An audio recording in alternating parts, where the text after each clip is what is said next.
And okay,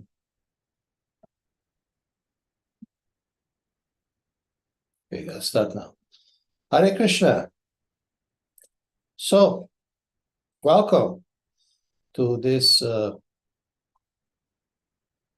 Bhagavatam for the independently thoughtful.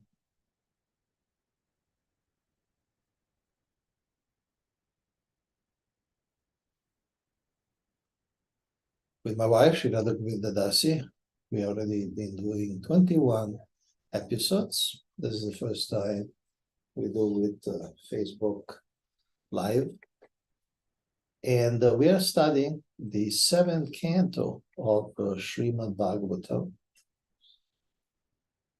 Srimad Bhagavatam, Bhagavata Mahapurana, which is considered the ripened fruit of all Vedic literature. In other words, the highest Pramana, the highest source of knowledge, and the favorite book, the favorite Shastra by Sri Krishna Chaitanya Mahaprabhu, was Krishna himself, who came to inaugurate the Sankirtan movement, the movement of chanting the holy name of the Lord. So, basically, what we do is to read from Srila Prabhupada books, and if there are questions or comments, sometimes my comments, sometimes my wife's comments, and if there are comments from you or questions from you, you please feel free to write, and I would give certainly a very high priority to your questions, and my wife or I, or both of us, will answer. So, we can start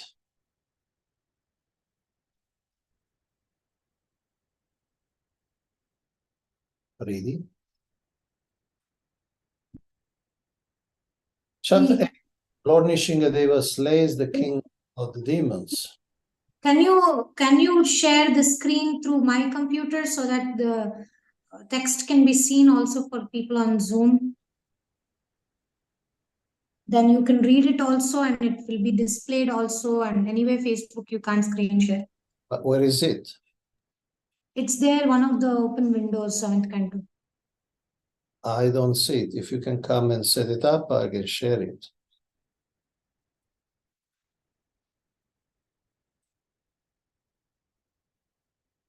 Please come and share it up, and then I'll share it.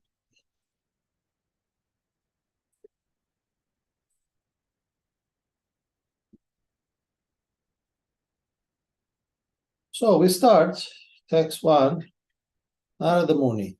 This whole story is being discussed, is being shared by Narada Muni to Maharaj Yudhishthira. Right? Yeah.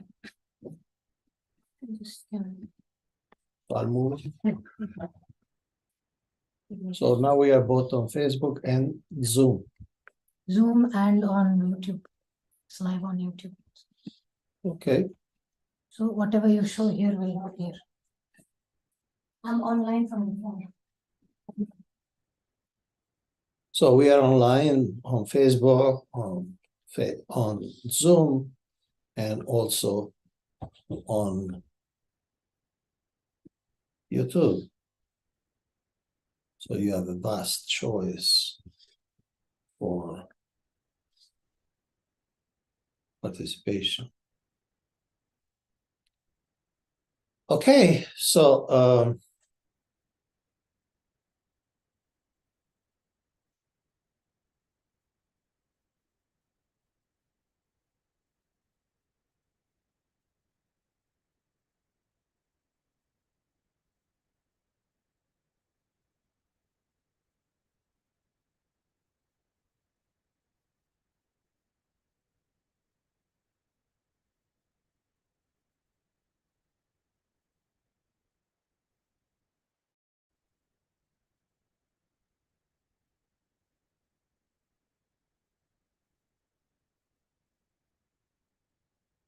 Sri Narada Vacha Vatadaitya sutta sarve shrutta tad anuvanitam jagrihu niravadhyatvam naivam bhura nushikshitam. Narada Muni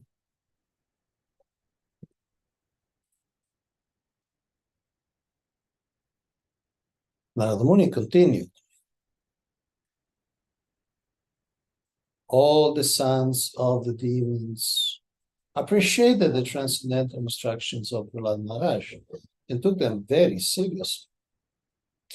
They rejected the materialistic instructions given by their teachers, Shanda and Amarka. By Srila Prabhupada, this is the effect of the preaching of a pure devotee like Prahlāda Maharaj. If a devotee is qualified, sincere and serious about Krishna consciousness, and if he follows the instructions of a bona fide spiritual master, as Prahlāda Maharaj did when preaching the instructions he had received from Narada Muni, his preaching is effective. As it is said in the Srimad Bhagavatam 3:25-25, Satam prasangam amavirya samvido bhavanti ritkarna harasayana katha. If one tries to understand the discourses given by the Sat or pure devotees, those instructions will be very pleasing to the ear and appealing to the heart. Thus, if one is inspired to take to Krishna consciousness, if one practices the process in his life, he is surely successful in returning home back to God. By the grace of Prahlāda Maharaj, all his class friends, the sons of the demons became Vaishnavas.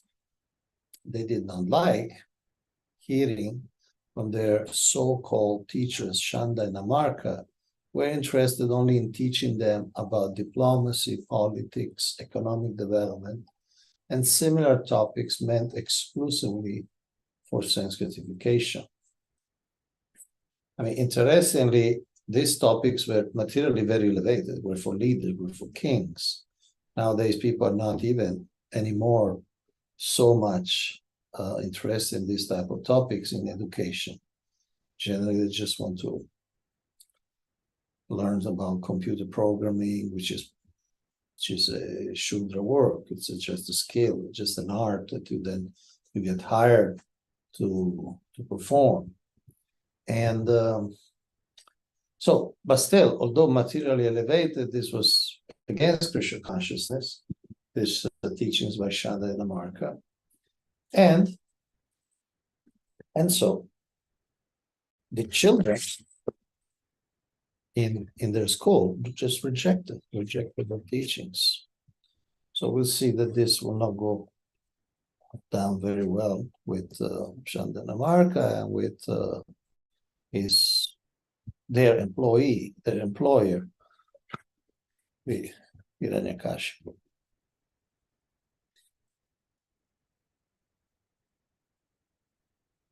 782. Atacharya sutastesham buddhime kanta samstitam alakshabitas tvarito ragya avedayad yata.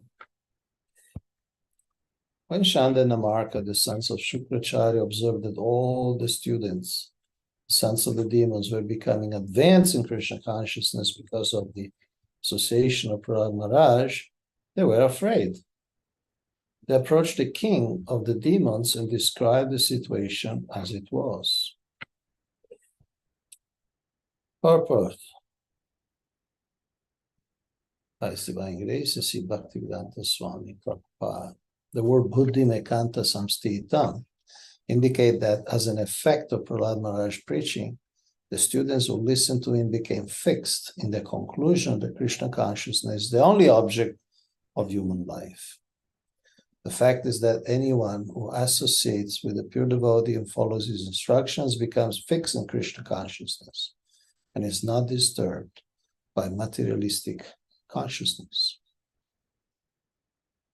The teachers particularly observed this in their students, and therefore they were afraid because the whole community of students was gradually becoming Krishna conscious.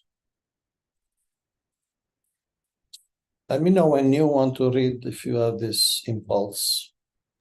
Yeah, I can whenever. Should I read? Not necessary, I can continue a little bit. Okay, next. Whenever you want. Upavesha chalagatra putramahantu manodade kshipta parushaya vacha praradam atadharanam ahikshamana papena tiraschinena chakshusha prashrayavanatam dantam baddanjalim avastitam sarpa pada hata iva swasam prakriti daruna. When Hiranyakashipu understood the entire situation, he was extremely angry, so much so that his body trembled. Thus, he finally decided to kill his son Prahlāda. Hiranyakashipu was by nature very cruel, and feeling insulted, he became hissing, like a snake trampled upon by someone's foot. His son Prahlāda was peaceful, mild, and gentle. His senses were under control, and he stood before Hiranyakashipu with folded hands. According to Prahlāda's age and behavior, he was not to be chastised. Yet with staring, crooked eyes, Hiranyakashipu rebuked him with the following harsh words. So, very clearly, Prahlāda Maharaj was faultless, but for Hiranyakashipu, he was a great offender because he was turning all his classmates into Vaishnavas, which was the worst thing for Hiranyakashipu to hear. Purport by Srila Prabhupada: when one is impudent toward a highly authorized devotee, one is punished by the laws of nature. The duration of his life is diminished, and he loses the blessings of superior persons and the results of pious activities. Hiranyakashipu, for example, had achieved such great power in the material world, they could subdue practically all the planetary systems in the universe, including the heavenly planets, Svargaloka. Yet now, because of his mistreatment of such a Vaishnava as Prahlāda Maharaj, all the results of his tapasya diminished. As stated in Srimad Bhagavatam 10.446, Ayush Shriyam Yasho Dharmam Lokan Ashisha Evacha Anti Shriyam Sisarvani Uso Mahadatikrama. When one mistreats great souls, his lifespan, opulence, reputation, religion, possessions, and good fortune are all destroyed. Can I comment something? Sure. Yeah, sometimes people wonder like, oh, how this person is doing bad and they're still in power or position, or they're still becoming rich or whatever. But we do not see what's going on behind the scenes. Like karmically, the person's karma is reducing, and we can't see that, but it will eventually be taken away, their strength and opulence.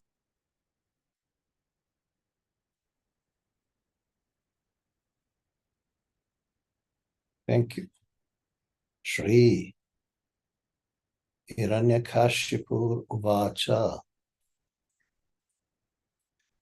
He Durvinita Mandatman Kulabeda Karadama Stabdam Nachasu Nodvritam Neshitvadya Yamakshaya. Hiranyakashipu said, "O most impudent, most unintelligent disruptor of the family, O lowest of mankind, you have violated my power to rule you, and therefore you are an obstinate fool. Today I shall send you to the place of Yamaraj." Means I'll kill you.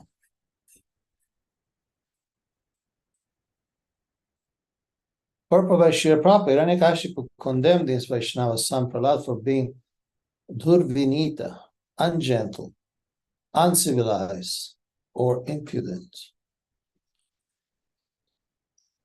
Srila Vishwanath Chakravarti Thakur, however, has derived a meaning from this word durvinita by the mercy of the goddess of learning, Saraswati.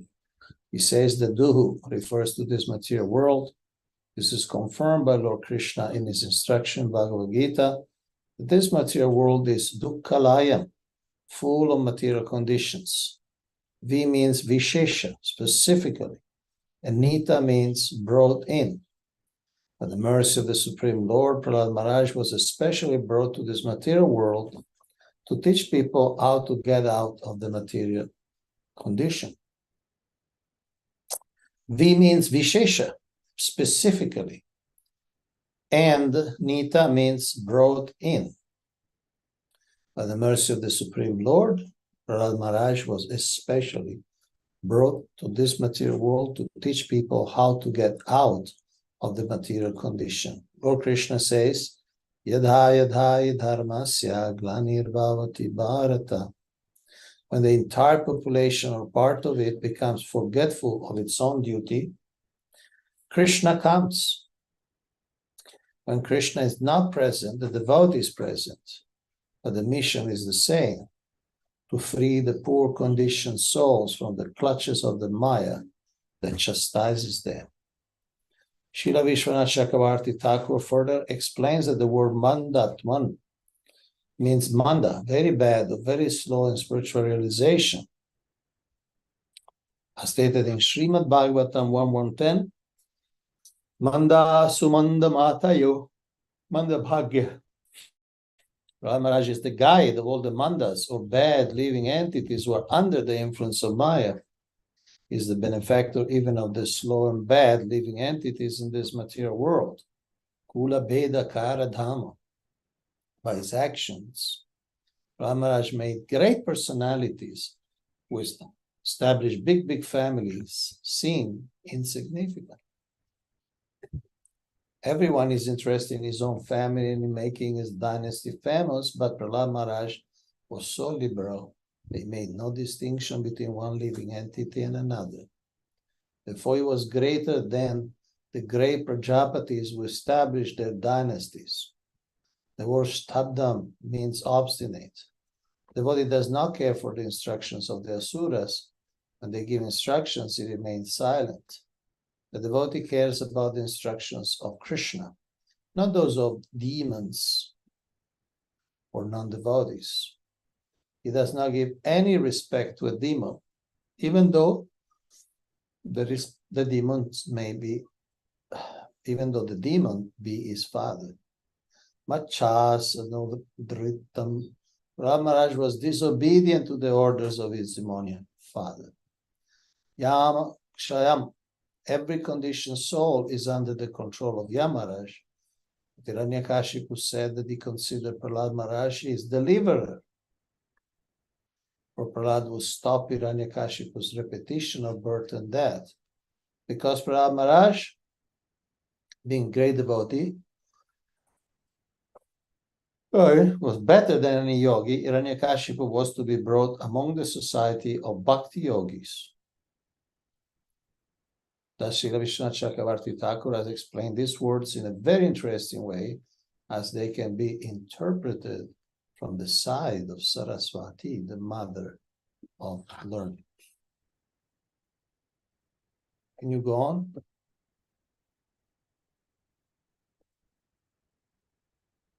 Okay. Sometime we can also ask Rajeshwari Radhika Dasi to read if she likes. Yeah, that's right. I can do the Sanskrit. Mataji, if you like, you can just raise your hand or just unmute. Mataji, sorry for today. I'm No just problem. Yeah, I'll read it. Yeah. क्रुद्धस्य यस्य कम्पन्ते त्रयो लोका सहेश्वरः तस्य मे भीतवान् मूढा शासनं की भलोत्यगाः त्यागाः. Raga.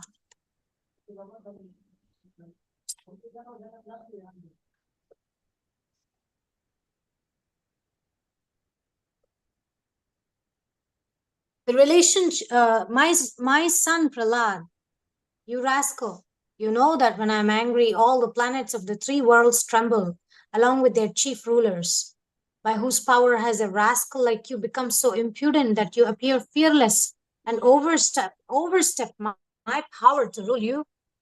Purport. The relationship between a pure devotee and the Supreme Personality of Godhead is extremely relishable. A devotee never claims to be very powerful himself. Instead, he fully surrenders to the lotus feet of Krishna, being confident that in all dangerous conditions, Krishna will protect his devotee. Krishna himself says in Bhagavad Gita 9:31, Kaunteya pratijanehi praname bhaktya pranashyati. O son of Kunti, declare boldly that my devotee never perishes. The Lord requested Arjuna to declare this instead of declaring it himself, because sometimes Krishna changes his view and therefore people might not believe him. Thus, Krishna asked Arjuna to declare that a devotee of the Lord is never vanquished. Okay, I want to make a comment here.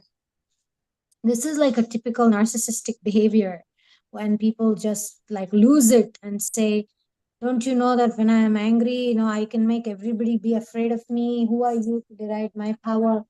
Oh my God, it is such typical behavior. And I'm just realizing that perhaps narcissistic personalities, they might have earned some sort of spiritual credit from previous life, some kind of unfinished yogic siddhi, something. And they somehow or another have some sort of control for a certain amount of time over people. But then, like it says in the previous purports, they lose that power eventually because they finish their pious credits. And then eventually they'll By have the way, like you should also put this your face. oh, yeah, sure. But anyway, the point is, it may appear like these people are in power, they have so much control, they can punish others, etc. And it may be some kind of a previous life benediction, like in Hiranyakashipu's case, he has mystic powers, but it's just that it's ending, and the weakening needs to happen sometimes. And sometimes it's like with a narcissistic personality, we are looking at them abusing people, and we are thinking we shouldn't let that happen. But sometimes the paap ka ghada, the pot of sin has to get filled up in order for it to overflow, meaning they lose all their powers. And that's what the Lord is waiting for in this case of Hiranyakashipu. Okay.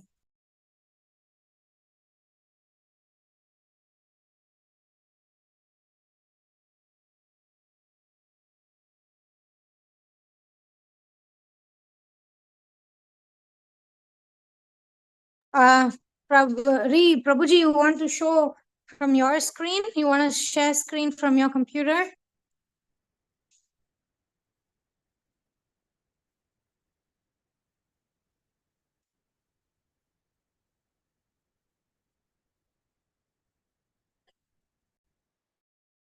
I can't hear you if you're speaking.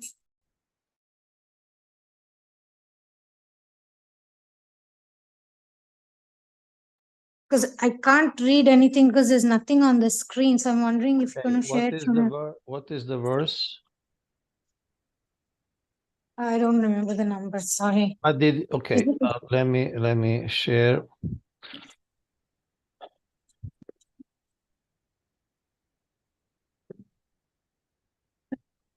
So have you read this? Have you read the translation and the purport or Yes. not?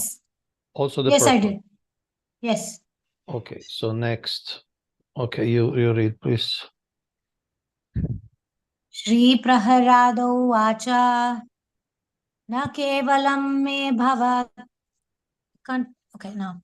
Na Kevalam Me Bhavatascharjana Charajan Savai Balam Balinam Chaparesham Pare Vare Mi Stira Jangamaye Brahmadayo Yena Vasham Pranitaha. Arjuna said, my dear king, There's so many Arjuna said. Sorry, somehow I can't see from. Oh, Prahlāda Maharaj, sorry. Prahlāda Maharaj said, "My dear king, the source of my strength, of which you are asking, is also the source of yours. Indeed, the original source of all kinds of strength is one. He is not only your strength or mine, but the only strength for everyone. Without him, no one can get any strength, whether moving or non moving, superior or inferior. Everyone, including Lord Brahma, is controlled by the strength of the Supreme Personality of Godhead." I just want to pause there and say that sometimes there is that false ego. I want to do this. I did this service, or I made this. And I was just trying to understand as we're reading the seventh canto that there are a little bit of demoniac tendencies, so to speak, in the mind, which makes me think me and mine so much. And Prahlad Maharaj mentality is the opposite. Like Hiranyakashipu is all about me, me, me, me. Even in devotional service, this thing can very subtly enter. The other day, one of our Vaishnavis gave class and she was speaking about false ego. She was saying how even in devotional life, one can actually become very puffed up about the service that they're doing, thinking, I am doing this. And then we forget this, where is the strength actually coming from? And I'm also thinking how the more I can imbibe this philosophy. By the way, whatever you're doing on your screen is seen on the screen share with the Facebook Live things. So I was thinking if I can imbibe this quality of seeing the Lord as in control, in charge, then I will be free from comparison and looking at myself as less than others or inferior, or all of those things will disappear, because jealousy is such a natural part of human psychology. And there are times that I look at somebody and say, oh, they're more successful in their preaching, oh, they give such better classes, or they sing so nicely, or some of my students like some kirtaniya, and they're so raving about that kirtaniya and everything. And there's a tinge of like a jealousy that comes up in my heart. And I'm thinking the more and more I become more Prahlad conscious, then the less and less the triggers can happen. Oh, somebody is liking somebody's kirtan, so they're appreciating Krishna, and Krishna is giving this devotee to sing nicely, the ability to sing nicely. So this is nice. And like to see Krishna's hand in everything, and to not like put some other contaminated thoughts there. So I'm just realizing that that it's very easy to fall into the trap. I may think that, oh, Hiranyakashipu is a demon, I'm a devotee, I'm Prahlad, and other people are Hiranyakashipus around me or something. But the truth is, inside me only there's Hiranyakashipu and Prahlad mentality. And as we're reading these sections, I'm realizing more and more of that Hiranyakashipu mentality I have sometimes. It's very subtle, very, very, very subtle, but it's there. And I'm praying to Lord Nrsingadev to help me to remove that Hiranyakashipu mentality in a gentle way. Thank you. Yeah. Okay. So I'll go back sharing. Thank you. Purport.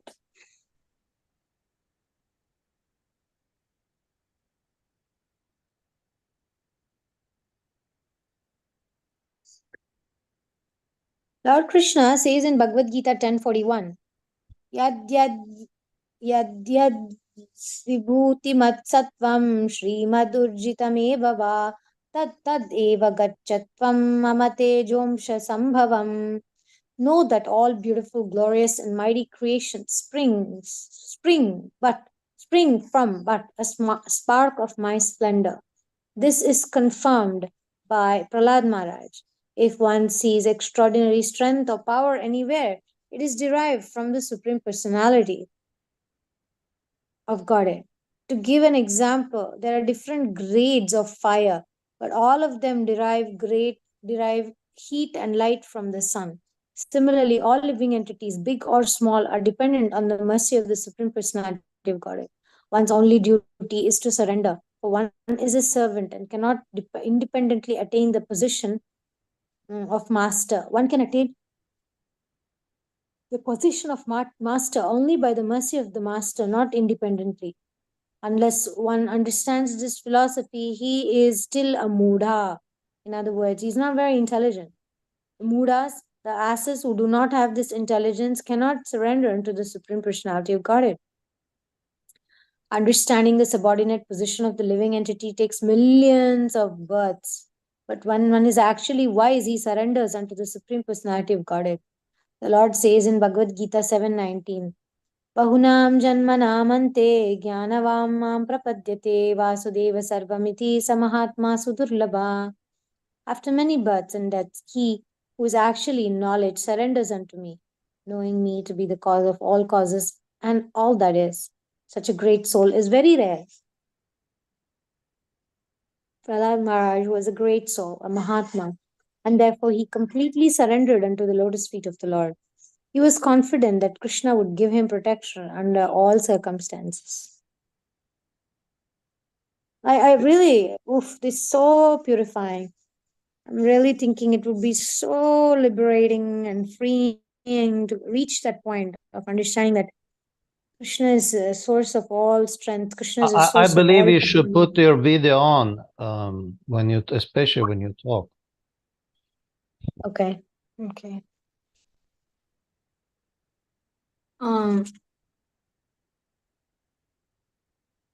Oh, okay.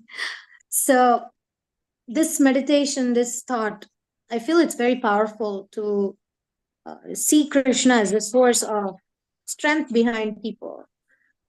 It can be difficult because sometimes I may see somebody as not having right intentions and not nice people, but then I see them like abusing or misusing some other people. Just now I had an incident like one of the workers came and there's a devotee who is like in charge of this worker, and this worker is not being treated nicely and is abused. And the worker said, look, I'm a poor person, what can I do? I have to kind of work for these people although they're not nice people. And I was just feeling so upset that why sometimes devotees have strength that they misuse. So immediately I'm looking at this situation and thinking it's not fair, it's not nice how he's treated. But I'm also having to understand that the strength of this devotee is not permanent.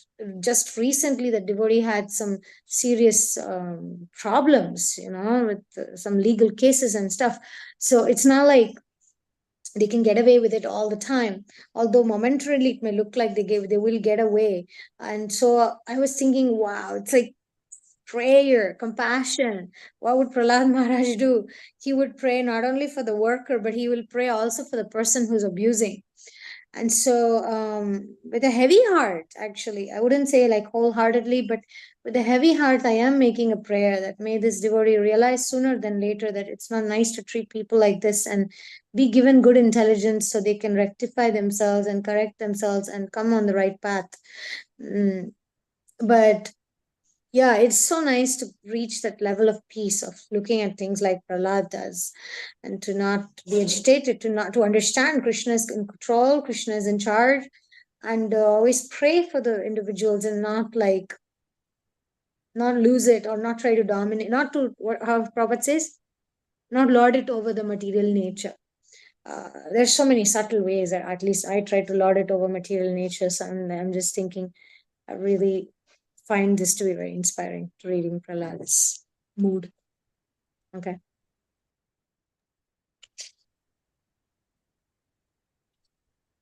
Okay.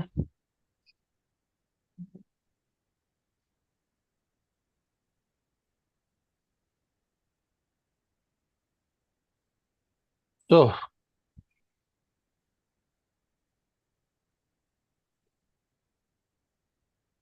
can you see the screen? No, not yet.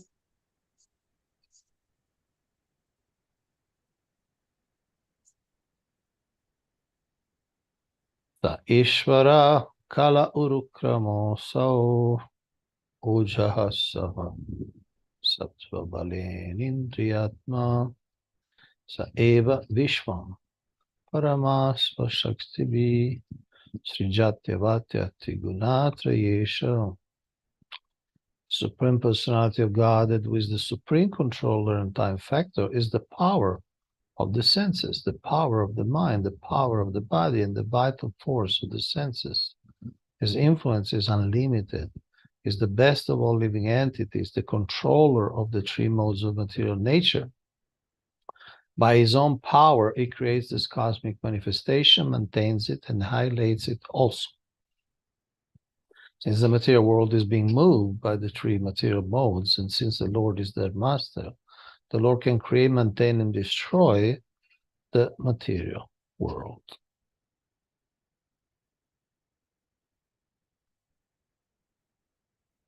Jaya suram bhavamimam tvamatmana samam mano datsva nasanti vidvishaha rite jita atmana utpatistitat tadhiyanantasya mahatsamarana. Ramash continue, my dear father, please give up your demonic mentality. Do not discriminate in your heart between enemies and friends. Make your mind equipoised toward everyone. Except for the uncontrolled and misguided mind, there's no enemy within this world. When one sees everyone on the platform of equality, one then comes to the position of worshiping the Lord perfectly. Purport by Srila Prabhupada. Unless one is able to fix the mind on the lotus feet of the Lord, the mind is impossible to control. As Arjuna says in Bhagavad Gita 6:34, Chanchalam yamana Krishna pramati balavadradam tasyaham nigraham manye vayur eva sudushkaram. For the mind is restless, turbulent, obstinate, and very strong. O Krishna, and to subdue it, it seems to me, is more difficult than controlling the wind. The only bona fide process for controlling the mind is to fix the mind by service to the Lord. We create enemies and friends according to the dictation of the mind, but actually there are no enemies and friends. Pandita samadharshina samasarvishu bhutishu madbhaktim labate param. To understand this is the preliminary condition for entering into the kingdom of devotional service. Now, obviously, when Srila Prabhupada speaks about the preliminary condition, means some very high-level devotional service, because that's the nature of the material world, that we do perceive people as for us or against us. And factually, even Srila Prabhupada spoke about enemies. But of course, there are enemies of the Krishna consciousness movement, there are enemies of the philosophy, there are enemies of Vaishnavas, of Vaishnavism in general. And that's obviously perceiving those is not against. So it's a very subtle point. At the same time, it's also understood in terms of personal, nobody's really our enemy, because I mean, even somebody who can demonstrably doing something bad for us is only the instrument of our karma. Ultimately, it's all a reflection of how we dealt with this material energy, or with other people. So if somebody is an instrument of our karma, cannot be just considered an enemy. It's like if I park my car in a place where I know it's prohibited to park, and then I get a ticket, it's not that the policeman is my enemy. Well, I made a choice and I get a reaction. He would not have put the ticket if I was parked in the proper place. So this is a very subtle and possibly confusing, bewildering aspect, because when we are talking about the mission, there are people who are inimical to the mission. There are people who are inimical to Krishna, and there are people who are inimical to the spreading of this message. At the same time, we should understand that this dualities, Srila Prabhupada, these dualities in terms of our own perception, of our own experience, we create enemies and friends according to the dictation of the mind, raga, dvesha. We like certain things, we dislike certain things. And so we experience that on an individual level. And it's like, for instance, somebody just starts rooting for a football team or another sports team. Like the cricket World Cup is going on. And some people very much invest in one team, and some people are invested in another team, but that's just the mind, because there are people whom we don't know personally. They just wear different colors, and we have really nothing to do as a soul. We have nothing to do with these people who throw ball and try to bat and this and that, which really don't have anything to do. There's no philosophical reason that we need to root for this particular team or that particular team. It's just the mind. It's just the ahankara, just the mind following ahankara. Okay, any questions or comment? Feel free. And if you're following on Facebook, you can write a comment or write the question. I will try to do what we can to answer. Okay, so we go back to reading. Should we ask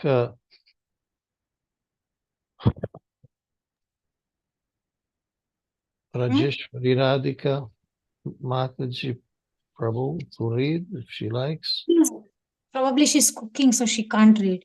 Okay. Okay. You want to? Okay. So Yeah, I can read. okay. You- Or you want me to read? I can read a little bit, few verses. दास्युन् पुरासान् विजित्य लुम्पटो मन्यान्त एकस्वजितदीशो दिशो दाशः जितात्मनो ज्ञास्य समस्य देहिनां साधो स्वमोह प्रभाव कुतापरे. In former times, there were many fools like you who did not conquer the 6 enemies that steal away the wealth of the body. These fools were very proud, thinking, I have conquered all enemies in all 10 directions. But if a person is victorious over the 6 enemies and is poised toward all living entities, for him there are no enemies. Enemies are merely imagined by one in ignorance. Oh my God, this is so powerful. I see like there are a lot of people who kind of think like that. But it's easy for me to think of, oh, the others think like that. But it's harder for me to look at inside my own heart and see some tiny bit of that subtle Ishvara Bhava thinking that, oh, I am better than others or something. But to remember this, that humility, to remember that conquering the 6 enemies which are within, that's real conquering. It's not about popularity, or it's not about physical strength, or it's not about those things. Like this yagya, organizing this yagya, and people are asking questions and this and that, and I have to watch the tendency to think that I am the doer. It's actually Krishna, is Nrsimhadev who's organizing it and everything, and I'm just an instrument, I'm just a servant, like assistant who does it. I learn a lot from my assistants, like my maid and my gardener, because they really have an attitude of they're very, very humble in that sense. Like they don't want to take credit or anything. They just serve the master. So I really am thinking how they are better than me in many ways. It's easier for them to look at themselves as servants because that's their social position as well. It's so much harder for somebody who is like a higher class or something in the society to feel ourselves, to really truly feel myself as a servant and to be in that humble position. It's so much harder somehow. It's so hard. And like Prahlāda Maharaj is saying, no, it's just so foolish to think proudly that I am better, I have friends, things like that. Yeah. Purport. In this material world, everyone thinks that he has conquered his enemies, not understanding are his five senses. Or his controlled mind and the five senses. Manashastran indriyani prakritisthani karshati. In this material world, everyone has become a servant of the senses. Originally, everyone is a servant of Krishna, but in ignorance, one forgets this, and thus one is engaged in the service of Maya through lusty desires, anger, greed, illusion, madness, and jealousy. Everyone is actually dependent on the reactions of material laws, but still one thinks himself independent and thinks that he has conquered all directions. In conclusion, one who thinks that he has many enemies is an ignorant man, whereas one who is in Krishna consciousness knows that there are no enemies, but those within oneself, with an uncontrolled mind and senses. Okay, I want to comment something here. Yeah, again it says about becomes the servant of the senses, and I'm thinking becoming servant of something is inevitable. Either I have to become servant of my own ego and my own false ego and my own pride and my own. Why don't you put the video on? Any reason? No. So I have to be servant of somebody. So it's better to be servant of Nitai Gaura instead of being a servant of my own senses, my own mind, and my own agendas and intentions.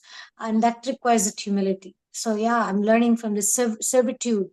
Like I said, like I mentioned about servants. My servants are really good Shudras. They really have the right attitude. But I am a servant of the Lord, so I need to have that same attitude.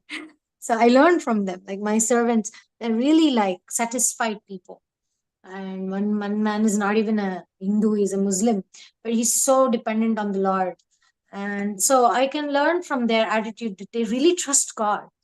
They may be poor, they may be working for somebody else, but they're really like surrendered in the sense they're very humble. They're very humble, they understand their position, and so can help to have that attitude of a servant. I mean, it's not just help, I think that's the highest goal. I used to think like the nature to want to serve and to be humble is weakness. And I always see that people who have a little bit of Hiranyakashipu tendency, they always win in the argument, they always come out materially more successful, etc. And I always kind of had a resentment that I'm not stronger in nature, right? Would you like to comment something about that? Particularly what? Like sometimes I feel some regret, like when I'm around like narcissistic people, I wish I was also stronger and could get my way and I can just push people around the way they do, but it's not my nature. And sometimes I find some sort of resentment that I'm not stronger. But when we are reading this thing, being stronger can only mean more tendency to want to control. But like, how can being meek or like peaceful, how can it actually be a strength but not a weakness? Whereas I sometimes feel it's a weakness. Well, see, knowing one weakness can become a strength. And, there are different species of life, and many, they can't really, like, for instance, you have the savanna in Africa, and there are predators and preys. So say in lion, it's a predator, cheetah is a predator, and then there's prey like gazelles and other animals, herbivores, animals. And so sometimes for the gazelle, the best is to learn how to run very fast to escape. So some people do not enjoy conflict or who feel dominated. They may just learn techniques to kind of escape a situation. Like I'm sorry, what did you say the last thing? I couldn't hear.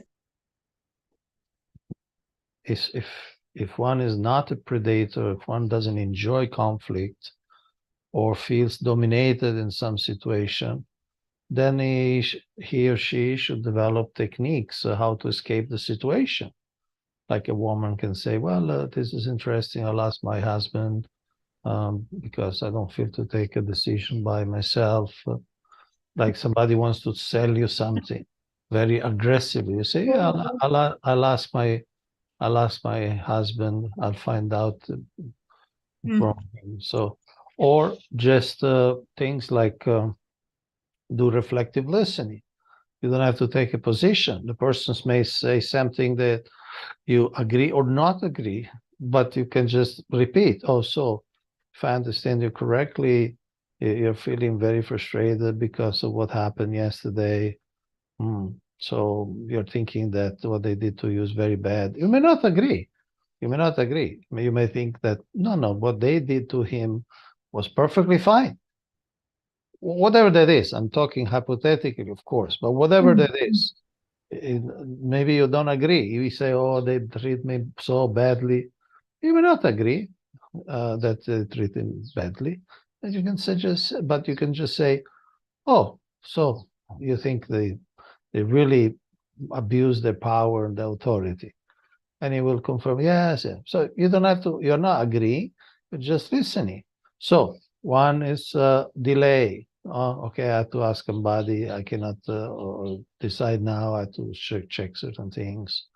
Second, just do reflective listening, meaning you're just like a mirror. A mirror doesn't agree with your face, doesn't say, oh, you're beautiful, but just reflect what you give.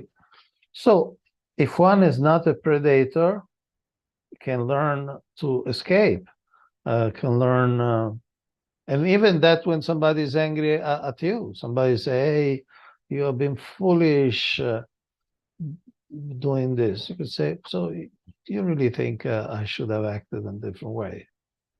Yes, you don't have to fight back. But actually, with this kind of narcissistic people, whenever I tried reflection, they will say, it's not about my feelings. This is wrong. This is the way it is. They will say absolute. Yeah. So I remember once I was doing a reflective listening. Somebody said, these people behave badly. And I said, so you strongly believe that they behave badly? And he kept saying, no, it's a fact. They did behave badly. Exactly. And I kept reflecting. So you strongly believe, you're totally convinced that they behave badly. And he kept saying, no, it's a fact. It's a fact. They did behave badly. And I kept just going. So you're super convinced. You're super convinced. They say, yes, they did. It's a fact. It's a fact. It's a fact. So you believe it's a fact? No, I don't believe it's a fact. It is a fact. So, okay, how long can you go on? I'm not going, in that particular case, I wasn't particularly agreeing. So I'm not saying, oh, yeah, you're right. I just kept going and he kept going, okay. And it just, there were other people present. It became clear, okay, he believes like that. I wasn't in the mood of concede that that's a fact. I thought it's a belief. He believes like that. Okay, he believes it's a fact. I can say, so you believe it's a fact. I'm just saying, that's kind of extreme. Then third, there is the physical escape, meaning either you're in a chat or you're physically present. You can just look at the watch and say, thank you, let's take this up some other time. Now I really have to go. And then you go. So if you're not the predator, if you don't feel like you're a predator or you don't enjoy particularly conflict, just get out of the conflict, either through active listening, reflective listening. Active listening is the same, or through physically take, or just take your time, meaning, yeah, I need to talk with this or that, and I need to find out something before I give you the answer. Is Prahlāda Maharaj fighting ignorance here? Yes. See, when you give knowledge, you fight ignorance. He's telling the father, look, it's all your imagination. I mean, to think that Vishnu is your enemy, it's a complete imagination. He's our friend, especially with Vishnu. Some other people, you may say, well, I have a project for Krishna, and they try to create obstacles. That kind of a, it's debatable. But with Vishnu, it's certainly an illusion. So he's fighting ignorance with knowledge. He's just telling straight as it is. But we see that there will be reaction. Now, because it's Prahlāda, Nishikadeva appears. But if it was not Prahlāda, he would have been just smashed. And that's it. I don't know if it's worth. Yeah, they say there has an expression. I don't know where it comes from. Don't fight with ignorance. In Kannada, there's a proverb. I think even in English, right? Don't throw. There are many problems. Like Mark Twain said, never argue with a fool, because they'll bring you down to their level, and then they'll beat you with experience. So true. They'll bring you down to their level, and then they'll beat you with experience, because they are experienced being fools. So obviously, so some people are experienced to just be in tamas and rajas. Somebody who's in sattva may feel, whoa, what's happening? It's like in Bhagavad Gita, it said that one of the characteristics of people in ignorance are very expert and insulting. So it's an art. It's a negative art. It can be it's a dark art, but it's an art to insult people. True. So sometimes it just, if you don't want to fight back, or you're not in the mood, or you just don't create more tension. Don't engage. Or engage. Yeah, don't engage at the level. They say with a narcissist, you shouldn't engage, you shouldn't defend, you shouldn't explain things, because they will use it against you, and they'll bring you down to their level and beat at it, as you said. We go on? Yeah. So, a minute, I need to go back.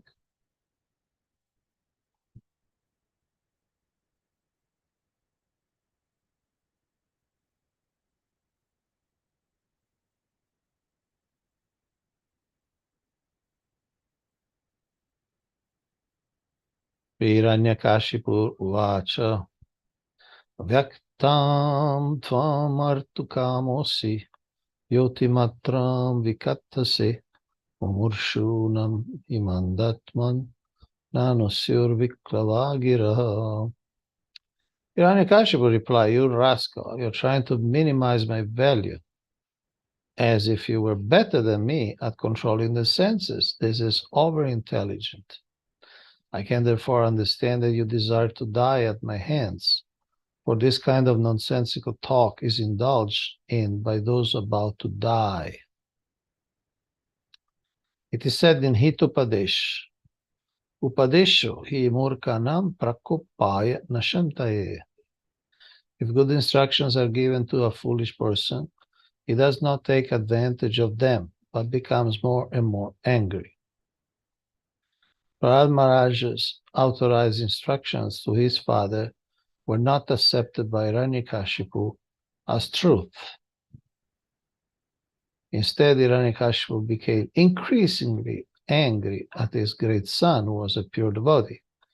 This kind of difficulty always exists when a devotee preaches Krishna consciousness to persons like Hiranyakashipu, who was interested in money and women. The word Hiranya means gold, and Kashipu refers to cushions or good bedding.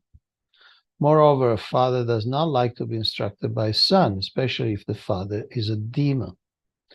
Prahlāda Maharaj Vaishnava preaching to his demoniac father was indirectly effective. For because of Hiranyakashipu's excessive jealousy of Krishna and his devotee, he was inviting Nishingadev to kill him very quickly.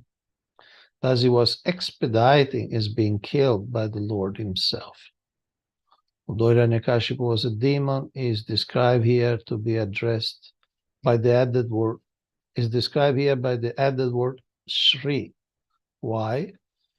The answer is that fortunately he had such a great devotee son as Prahlāda Maharaj. So, thus, although he was a demon, he would attain salvation and return home, back to God.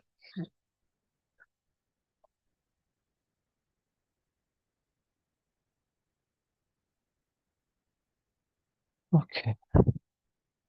Yastvaya mandabhagyutto mananyo jagadishvara kvaso yadi sarvatra kasmastambe nadrishati.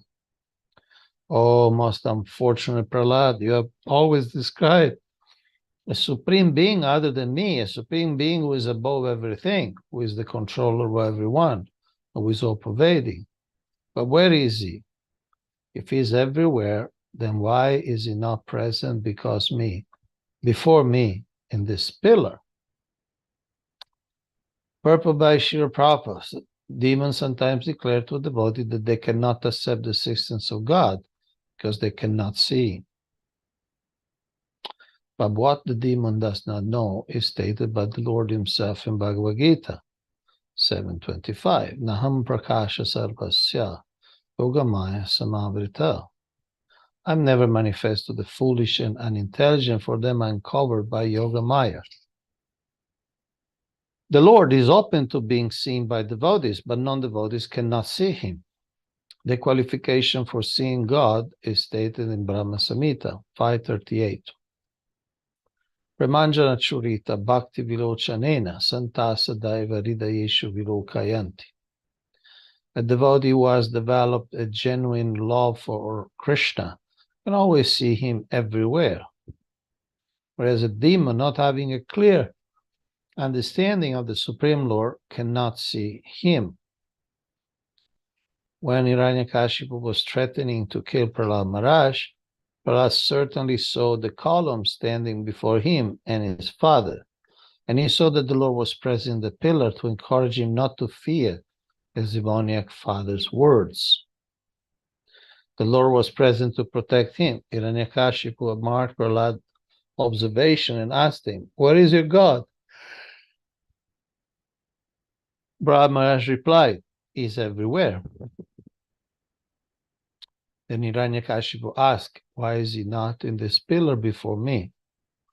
Thus, in all circumstances, the devotee can always see the Supreme Lord, where the non-devotee cannot. Prahlāda Maharaj is here being addressed by his father as the most unfortunate. Hiranyakashipu thought himself extremely fortunate because he possessed the property of the universe.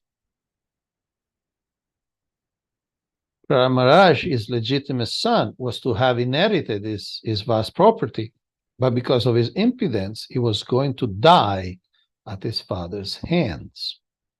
Therefore, the demoniac father considered Prahlāda the most unfortunate because Prahlāda would not be able to inherit his property. Hiranyakashipu did not know that Prahlāda Maharaj was the most fortunate person within the three worlds because Prahlāda was protected by the Supreme Personality of God. Such are the misunderstandings of demons. They do not know that the devotee is protected by the Lord in all circumstances. Anteya pratijanihi name bhakta pranashati. Yeah, this is typical. I mean, even people are not as advanced as demons as Hiranyakashipu. They think the devotees are just wasting their time. And Sri Krishna saying Bhagavad Gita, what's the night for the sadhu is daytime for the materialist and vice versa. So what's something truly useless or truly unimportant? If devotees see something truly unimportant, for the materialist is very important, is crucial, vital, and vice versa. Something for the devotee is very vital. For the, like, okay, he wants to give some money to his guru. For the materialist, is just thinking, why is he wasting like this money? So they give it to this guy, no? So it's a complete different, diametrically opposed perception.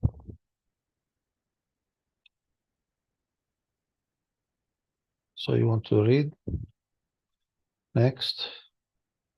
Yes, Prabhuji, I can read. Oh, sure. Oh, I think Professor. You want to Professor- read the Sanskrit, right? At least, I mean, maybe you're a great Thank you. Sanskrit reader.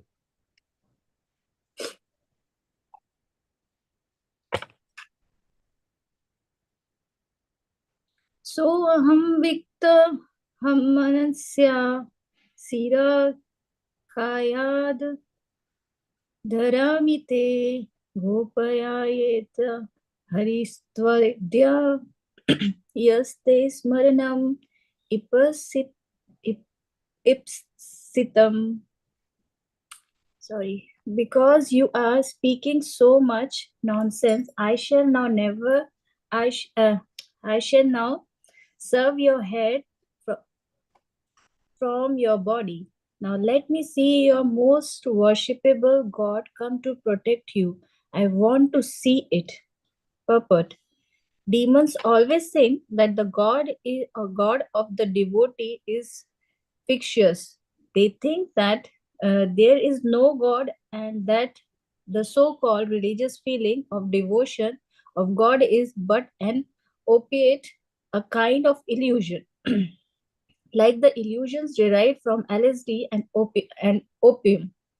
Hiranyakashipu did not believe Prahlad Maharaj when Prahlad asserted that his Lord is present everywhere, because Hiranyakashipu, as a typical demon, was convinced that there is no God and that no one could protect Prahlad.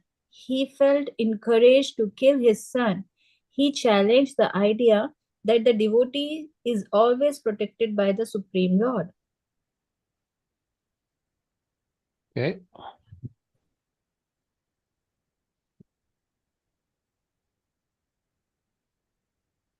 Evam durukte Prabhu, can you show me that some Devanagari script? Ah, sorry. Yeah.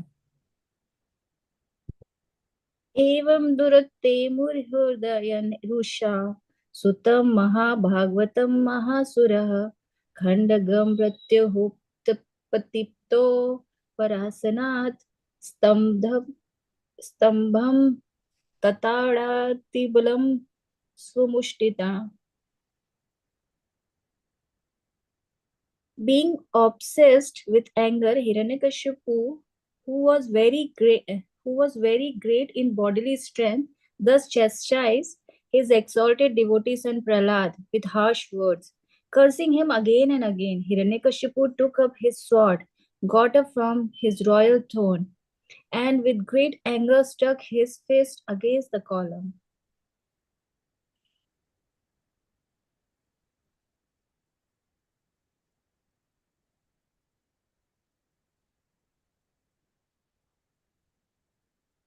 तदेव तस्मिन् निदन्दो अतिभीषणो बभूवः येन कटाहं स्फुटत् यं वै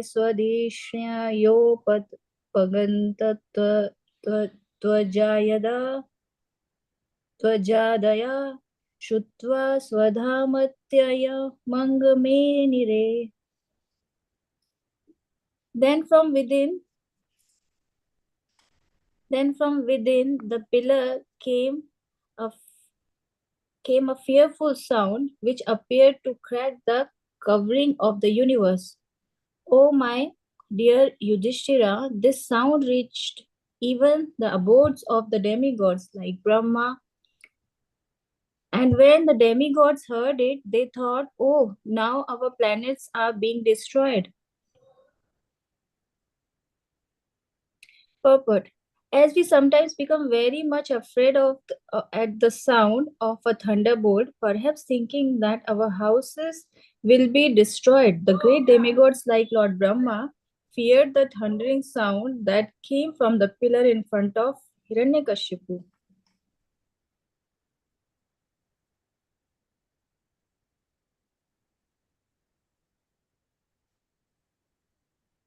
Savikraman putravadhepsu rojasa nishyam nirhadama purvadam atyutam anta savabhavayamanadrasha tatvadam vitatra suryena surarishu thapaha. While showing his extraordinary powers, Hiranyakashipu, who desired to kill his own son, heard that wonderful tremulous sound which had never before been heard. Upon hearing the sound, the other leaders of the demons were afraid. None of them could find the origin of that sound in the assembly.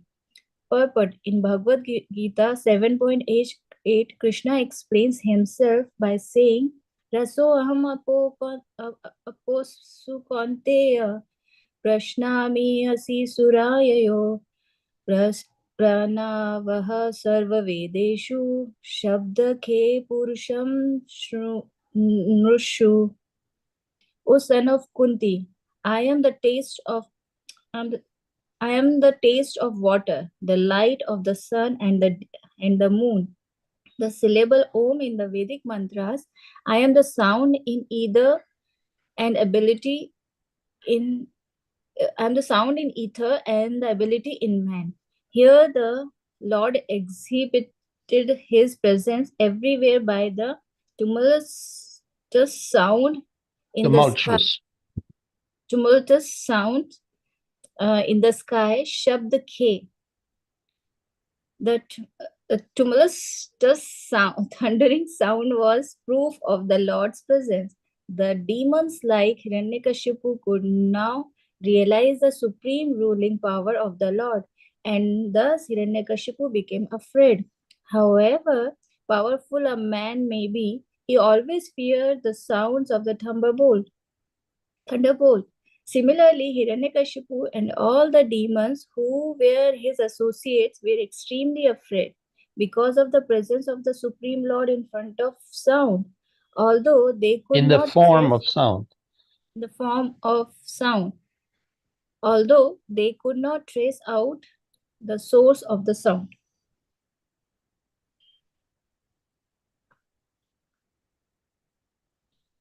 Maybe this can read my wife, because this is one of her favorite verses.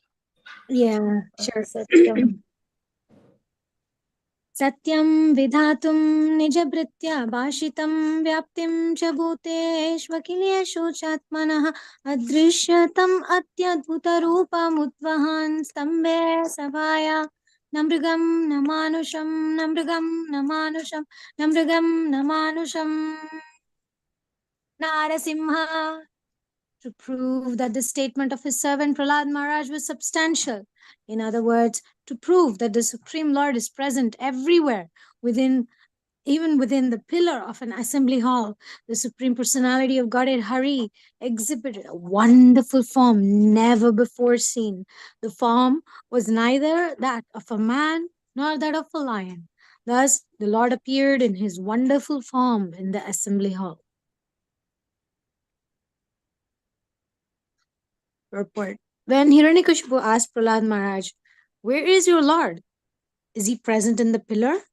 Prahlāda Maharaj fearlessly replied, "Yes, my Lord is present everywhere." Therefore, to convince Hiranyakashipu that the statement of Prahlāda Maharaj was unmistakably true, the Lord appeared from the pillar. The Lord appeared as half lion, half man, so that Hiranyakashipu could not understand whether the great giant was a lion or a human being.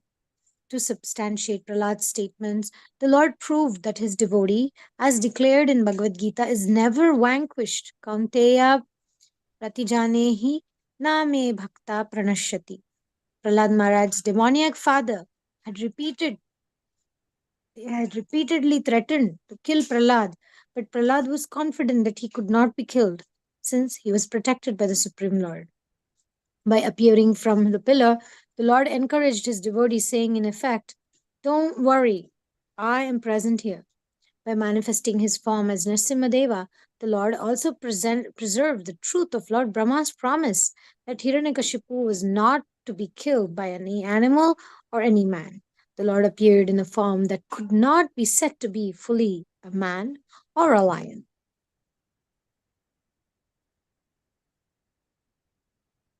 Jai. Nrsimhadev Bhagwan ki Jai. I just wanted to say that Rajeshwari Radhika Mataji is a disciple of Bhakti Charu Maharaj.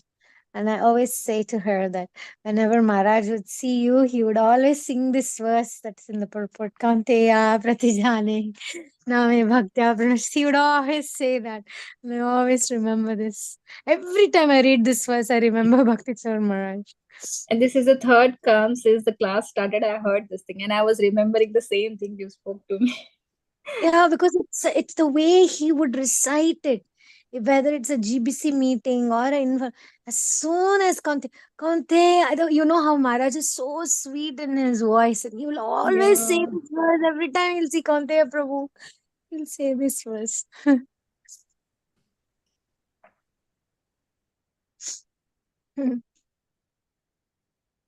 Okay. Mataji, would you like to continue? Mataji, if you can, it's Okay, better. I can. Okay. सत्वमेनं परितो विपश्यान् स्तम्भस्य मध्याद् अनुनिर्जिहानां नायं मृगो नापि नरो विचित्राम् अहो किम् एतान् नृमृगेन्द्ररूपाम्. While Hiranyakashipu looked all around to find the source of the sound, that wonderful form of the Lord, which could not be ascertained to be either a man or a lion, emerged from the pillar. In amazement, Hiranyakashipu wondered, what is this creature that is half man and half lion?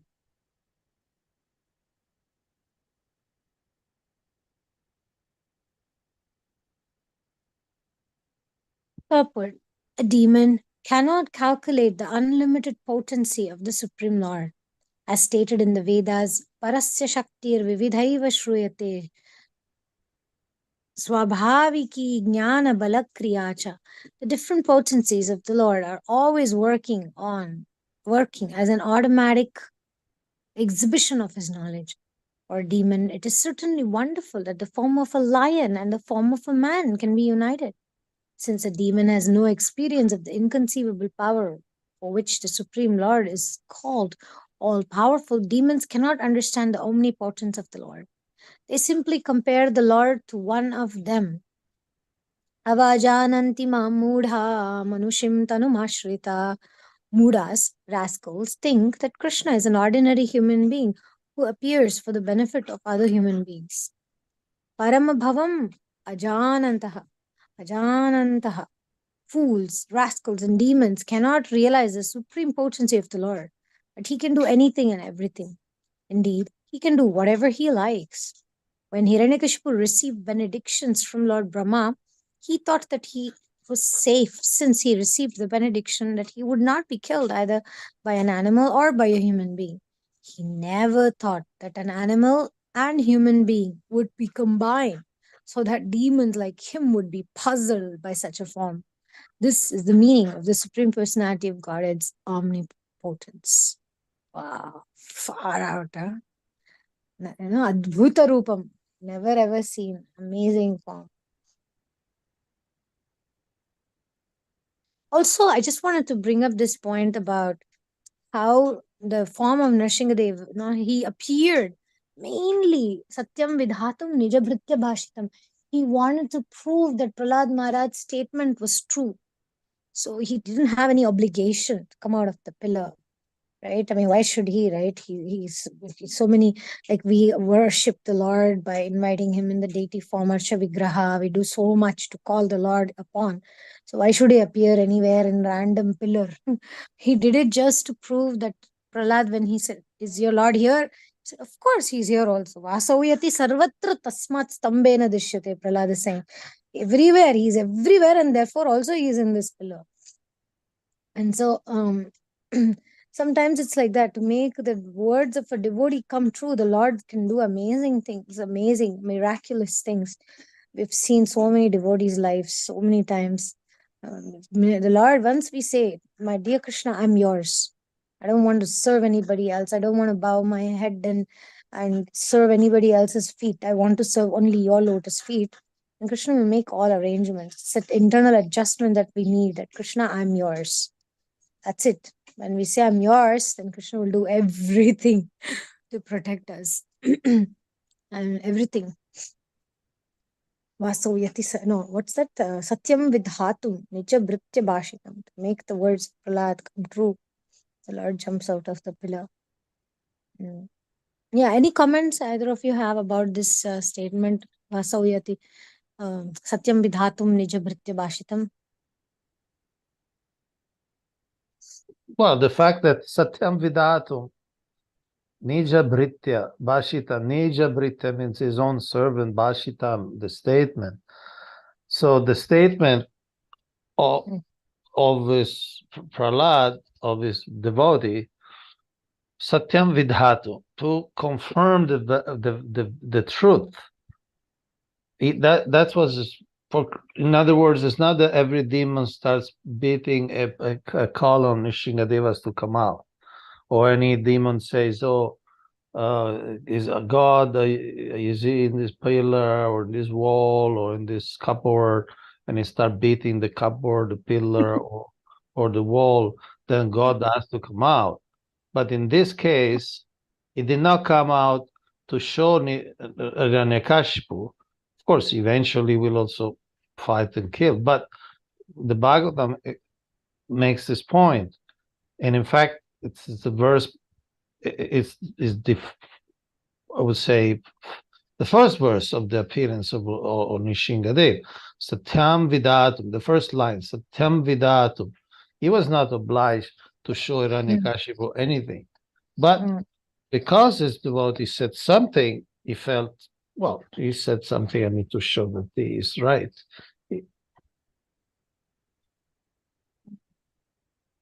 Okay? Next. Yeah. Next. Okay.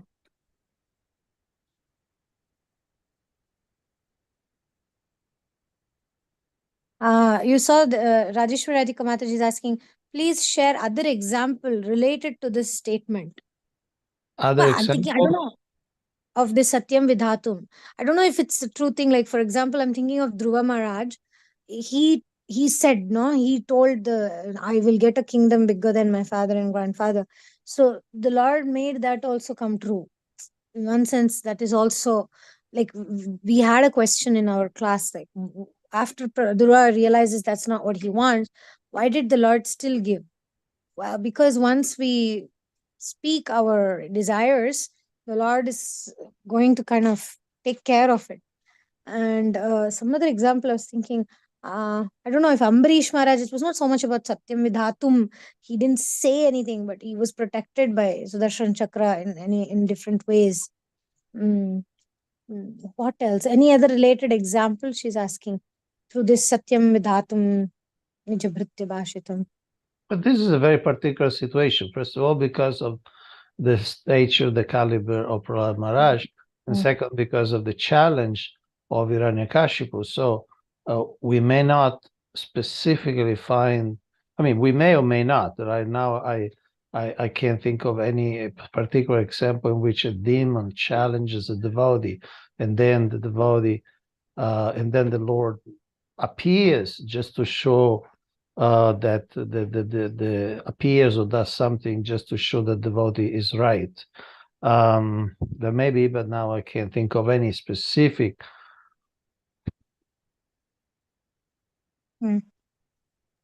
I'm remembering just while hearing Mataji's this Madhavendra Puri story. Where Lord didn't appear, but he wanted to taste the kheer. So Lord stole, and immediately he was feeling that how could I think that without offering, like before offering, I was having the feeling of taste it. So then the same night, Lord stole that kheer for him, and he mentioned to the pujari the dream, that search for that Madhavendra Puri, and I've kept a pot of kheer for him. So like this was like just it's not that kind of surrender, but just a little desire of a pure devotee. How uh, Yeah. like many examples in this same contest we can see, like especially the Srila Prabhupada when he wrote in the Jalduta about his challenges, and then how Krishna has fulfilled in his Krishna came in the to Srila Prabhupada and mentioned that you have to just do whatever you are doing and it will gonna happen. So that's what. Yeah, I think Madhavendra Puri, he didn't verbalize it, but for a moment he thought, I wish I could have that kheer to taste, right? It Yeah. is kind of Yeah. it is kind of satyam vidhatum. Well, It was not because I yeah. mean, Madhavendra Puri, he was always thinking of Gopal. So Yeah. he wanted to know, oh, I want to know how it is so I can offer to Gopal. But Yeah. because he thought like that, it wasn't lasting after the thing. He was just saying, oh, I would like to know how it is because I would like to offer to Gopal. But because he thought that before it was offered, he felt it was improper. So it's a subtle difference, but foundational difference. But it's similar. The principle is similar. That he wanted to know how that kheer tastes so he can offer to Gopal, and the Lord made that desire come true. Like he for a second, he's the mind.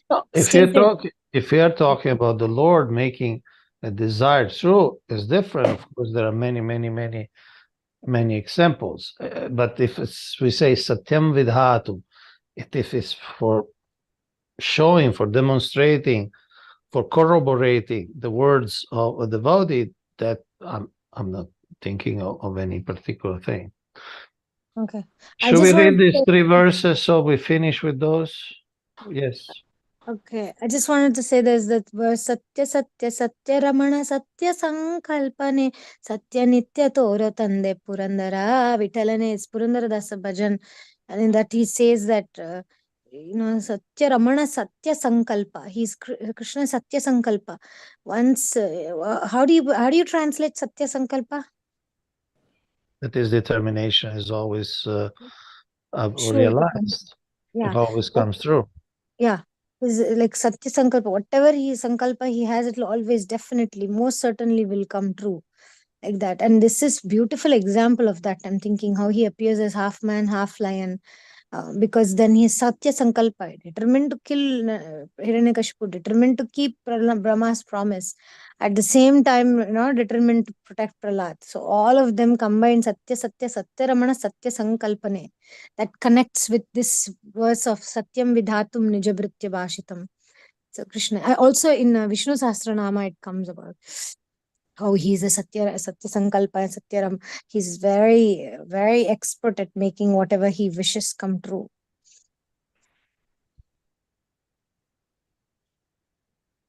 Okay, so our time is up.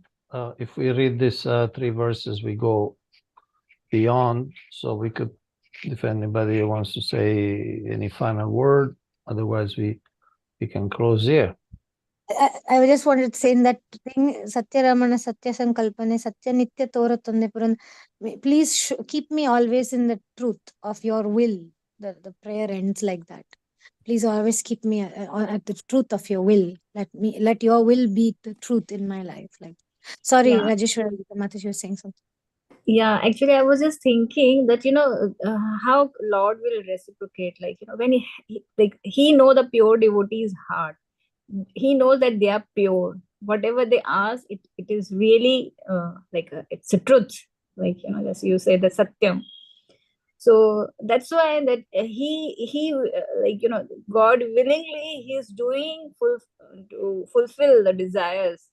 Otherwise, like see, we mundane people like us and other those have like a lot of other desires. The Krishna know our heart as a Paramatma. That's why he is giving us in a different ways to come to the level of the truth.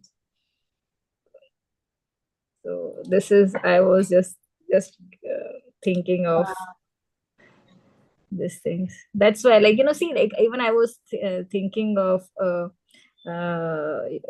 devotee of Vittala, what's his name?